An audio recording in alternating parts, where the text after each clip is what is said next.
It started as a whisper in the palace corridors, the kind of whisper that makes even the walls lean in. People at Clarence's house, who normally speak in that stiff, clipped, upper-crust tone, were suddenly dropping words like disaster and catastrophic. And no, they weren't talking about a dress gone wrong at Ascot or some minor scandal buried in the back pages. They were talking about Prince Harry. Yes, the same Harry who once symbolized the monarchy's modern future. Now, he looks more like the wrecking ball swinging straight at it. At first, there was this faint hope that things could be mended. Imagine it. Father and son finally sitting together at Clarence's house, tea poured, the air heavy but expectant. The world thought maybe, just maybe, a fragile bridge was being rebuilt. After all, Harry was lucky to even get that audience with King Charles. After years of scorched earth interviews, tell-all memoirs, and Netflix specials where no grievance was left unsaid, Charles still opened the door. He still offered a seat. He still gave Harry one last chance. But what did Harry do? Did he show quiet gratitude? A little humility? Number.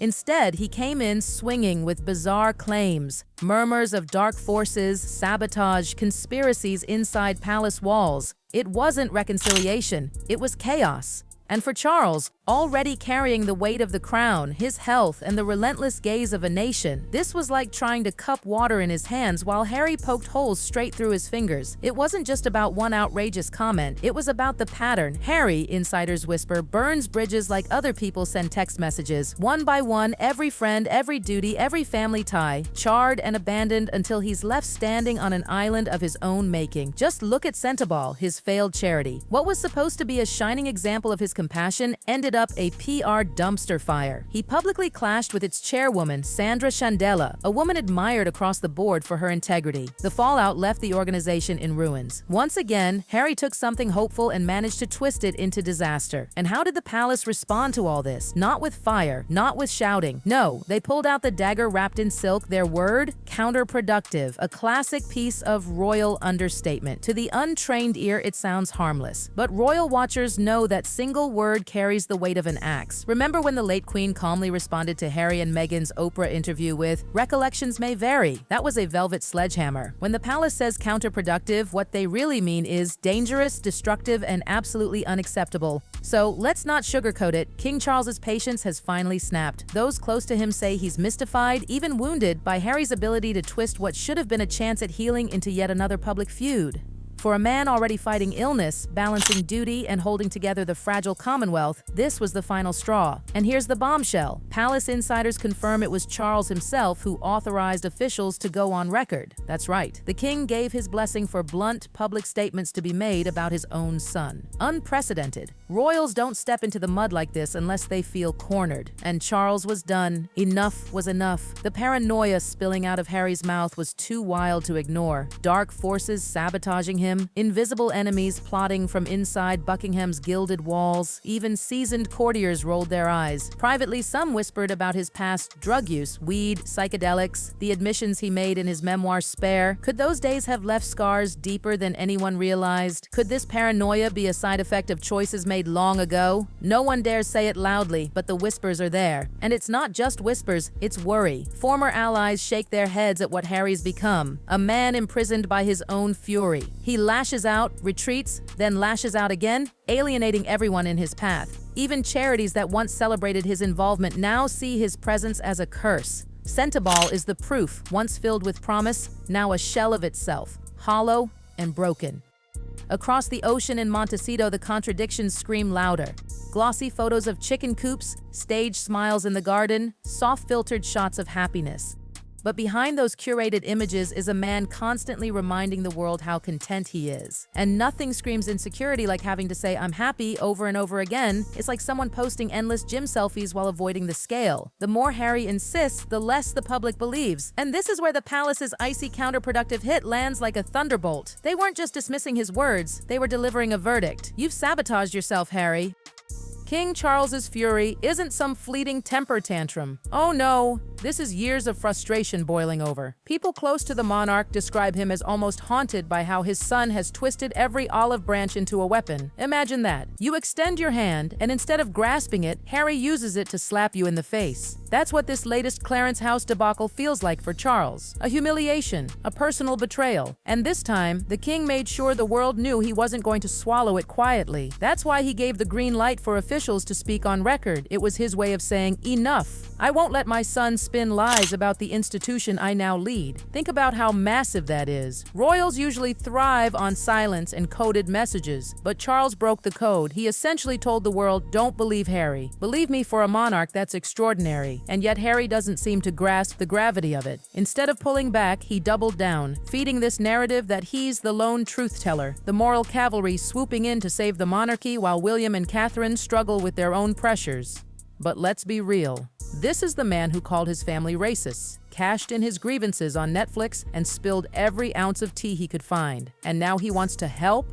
To the public and to the palace, it's laughable. As one insider quipped, it's like Count Dracula volunteering at a blood bank. The arrogance of it all leaves jaws on the floor, and Charles isn't alone in his frustration. Over in Kensington Palace, William is quietly vindicated. For years, he warned that Harry's reckless behavior would end in ruin. He saw the pattern, the impulsive decisions, the craving for validation, the inability to keep his mouth shut. William never gloated, but those close to him admit there's a kind of weary satisfaction now. He told people this would happen. He knew it, and now the consequences are unfolding exactly as he predicted. William's focus, of course, is elsewhere, on his wife's health, his children, and his future as king. But deep down, watching his brother stumble only reinforces his conviction. The monarchy cannot and will not bend to accommodate Harry's chaos. It's simply too dangerous.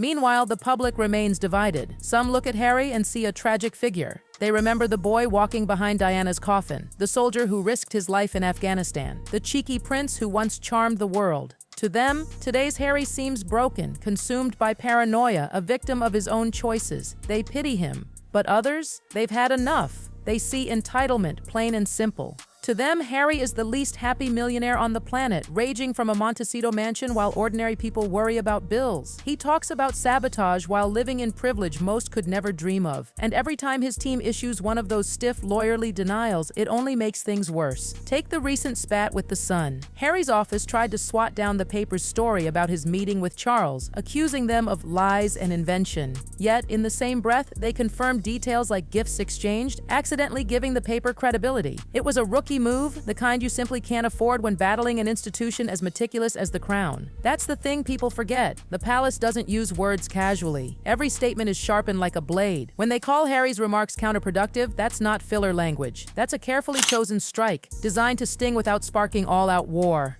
It's a chess move. And Harry? He's still playing checkers, shouting louder, making clumsy rebuttals that only draw more attention to his missteps. The damage now feels permanent. The idea of Harry ever rejoining the royal fold in any formal capacity? Dead, completely off the table. The late Queen made it clear there would be no half-in, half-out arrangement, and Charles, after this latest circus, isn't about to revisit it. Future invitations to family events? Maybe, but only carefully controlled ones, brief and heavily monitored. No more tea at Clarence House without 3 layers of protection and a PR war room on standby. The palace simply can't risk another leak or another public embarrassment. In royal circles, once trust evaporates, it almost never returns. And that's the real tragedy, because the door was open. Even after everything, Spare, the Oprah interview, the Netflix drama, Harry still had a sliver of a chance. He could have sat down with his father, kept his counsel, shown he was capable of discretion. But instead, suspicion and resentment got the better of him. Now the narrative is hardened. A weary king burdened by illness and duty, unwilling to indulge a wayward son, a brother resigned to watching from a safe distance, and a prince undone by his own words.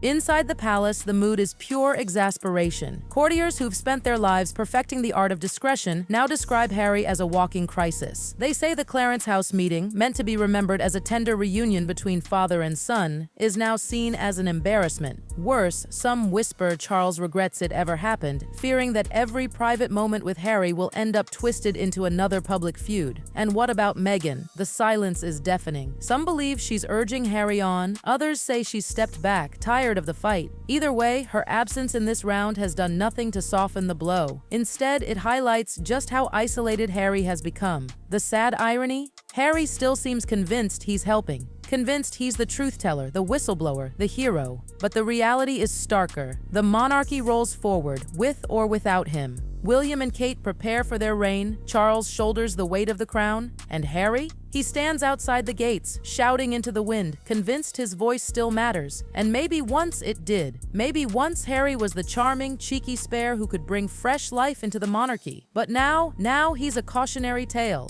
The man who mistook rebellion for relevance. The man who traded trust for headlines. The man who, in trying to burn down the palace walls, only set fire to himself. So, where does this all end? For the palace, the answer is simple. With distance. With silence. With carefully managed appearances that ensure Harry can't create another circus. For Harry, though, it may never end. Because as long as he clings to the narrative of sabotage and victimhood, he'll keep fighting battles that only exist in his mind. And that, perhaps, is the cruelest twist of all. A prince who once had the world at his feet, now reduced to a man raging against shadows, while the monarchy he abandoned carries on without him, stronger, quieter, and more united than ever.